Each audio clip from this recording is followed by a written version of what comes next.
La Unitat de Normalització Lingüística de la Diputació ha presentat en el Museu d'Enologia La Poètica 2.0 Estellers, la veu d'un poble, una aplicació que trasllada per primera vegada els versos de Vicent Andrés Estellers als mitjans digitals, amb una antologia multimèdia disponible per a iOS i Android, en la qual han participat actors i actrius valencians del cinema, teatre i televisió. El nostre paper des de l'àrea de cultura de la Diputació de València és ajudar a generar aquests recursos destinats a un públic jove i no tan jove, que són també una bona eina per a l'aprenentatge de la llengua i per acostar la literatura valenciana als estudiants de tot l'Estat i d'altres països.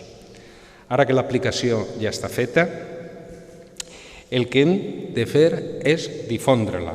Per això ens hem de comprometre a fer-la arribar als més dels 180 ajuntaments valencians, als quals prestem assistència i així ho farem, perquè hi hagi poesia en valencià en totes les biblioteques i agències de lectura i en totes les escoles i instituts.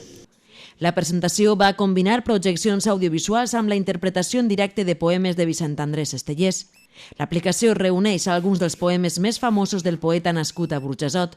Al costat dels vídeos, l'aplicació ofereix els textos complets de cada poema, així com una funcionalitat de lectura guiada que marca cada vers en sincronia amb la interpretació en vídeo.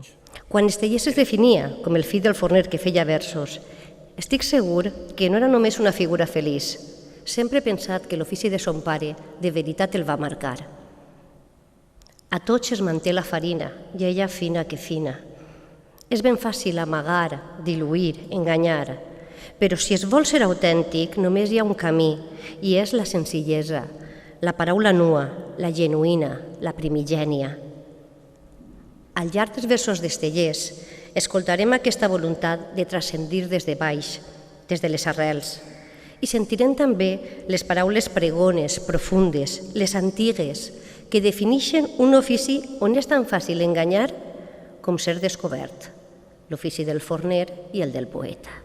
Poètica 2.0 és una iniciativa que té com a objectiu difondre la poesia a través de les noves tecnologies, creant una col·lecció d'aplicacions per a dispositius mòbils. Marc Gómez i Àngel Salguero són els responsables d'aquest projecte, que es complementa amb la pàgina web de Poètica 2.0. Entre els pròxims projectes que la Unitat de Normalització Lingüística vol impulsar, destaquen noves aus dedicades als poetes Ausiàs March i Maria Beneito, que estaran disponibles el 2017.